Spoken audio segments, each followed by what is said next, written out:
देखो दोस्तों, मैं बोलना भी नहीं चाहता था, वीडियोस भी नहीं बनाना चाहता था, मगर आपके ज़िंदगी में कुछ ऐसी घटनाएं हो जाती है। उस घटना के होने के बाद अगर आप नहीं बोलते हो तो कहीं ना कहीं आप अपने आप के साथ गद्दारी कर रहे हो, क्योंकि आपको बोलना भी आता है फिर भी आप नहीं बोलते हो। तो आप देश के साथ गद्दारी करते हो, अपने आप के साथ गद्दारी करते हो। आपने देखा होगा दोस्तों, किस तरीके से कांग्रेस सरकार में फर्जीवाड़ा पे फर्जीवाड़ा हुआ। और मैं यहाँ पे राजस्थान सरकार की बात कर रहा हूँ। 2021 में जब राजस्थान पुलिस की एसआई की भर्ती हुई थी, तो उस भर्ती को कांग्रेस सरकार को जैसे ही पता चला कि फर्जीवाड़ा हो चुका है, तो उन्हें तुरंत एक्शन लेते हुए जितने भी गुनहगार थे उनको पकड़ना चाहिए था, भर्ती को तुरंत निरस्त करना चाहिए था। लेकिन राजस्थान गवर्नमेंट ने ऐसा नहीं किया। अपनी छवि को साफ रखने के लिए यही कहते रहे, परीक्षा आउट नहीं हुई है, परीक्षा में धांधली नहीं हुई है। लेकिन फिर बहुत सारे आंदोलन हुए।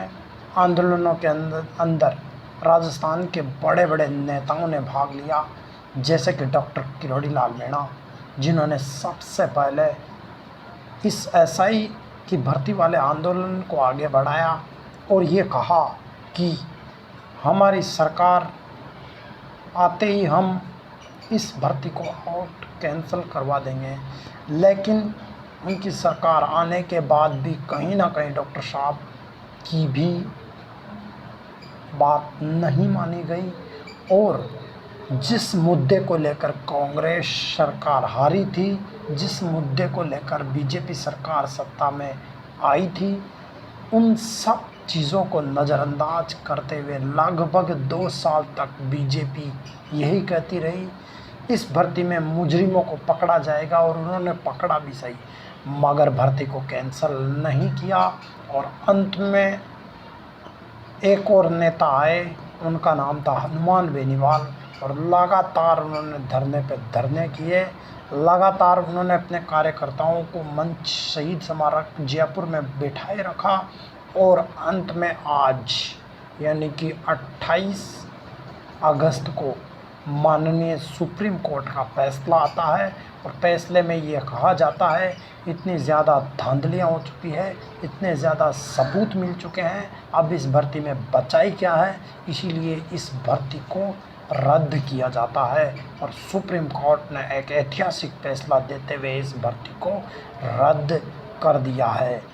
मगर अब सवाल ये आता है कि जो लड़के ईमानदारी से पास होके ऐसा ही बने थे, अब उनका क्या होगा।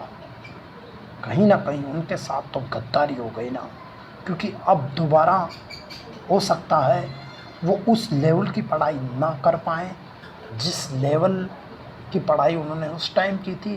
क्योंकि सभी की आर्थिक स्थितियां यहाँ पे नेताओं की तरह नहीं होती है।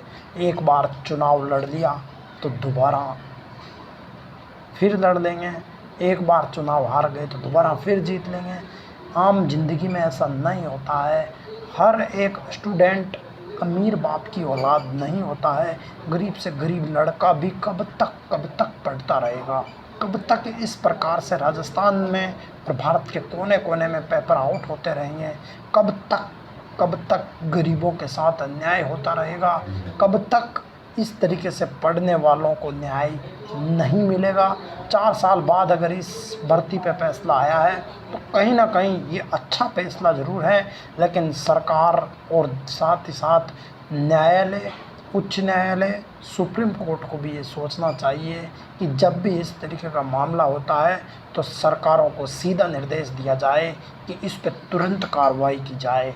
अगर कार्रवाई नहीं की तो इसके लिए सरकारें भी बराबर जवाबदेह होनी चाहिए, बराबर उनकी जिम्मेदारी होनी चाहिए। बस आज मैं ये कहना चाहता हूँ उन युवाओं को जो ईमानदारी से के साथ ऐसा ही बने थे, लेकिन आज सुप्रीम कोर्ट के फैसला आने के बाद वो बाहर हो चुके हैं। तो आप सबको ये कहना चाहता हूँ, आप हिम्मत मत हारना, आप एक बार फिर मेहनत करना। ये ज़रूर कठिन समय है आपके लिए, मगर आप ज़रूर सेलेक्ट हो पाओगे और एक एसआई ज़रूर बन पाओगे। मेरी शुभकामनाएं आपके साथ है, राजस्थान वासियों की शुभकामनाएं आपके साथ हैं। इसी तरीके से पेपर माफियाओं के खिलाफ सरकार को फैसला लेना चाहिए, उच्च न्यायालय को फैसला लेना चाहिए, जनता को डटकर मुकाबला करना चाहिए। इस तरीके के आंदोलन होने ज़रूरी है, क्योंकि जब तक इस तरीके के आंदोलन नहीं होंगे तब तक इस तरीके के पेपर माफिया लोग ऐसे ही पेपर बेचते रहेंगे और बेरोज़गारों के सपनों पर इसी तरीके से प्रहार करते रहेंगे। लेकिन कहीं ना कहीं आज के बाद थोड़ा तो सुधार आएगा ही सही। आज के वीडियो में इतना ही दोस्तों। एक बार और यही कहना चाहता हूँ, जय हिंद, जय संविधान, जय भारत। आपका क्या मानना है प्रतिक्रिया करते हुए कमेंट ज़रूर करें। जय हिंद।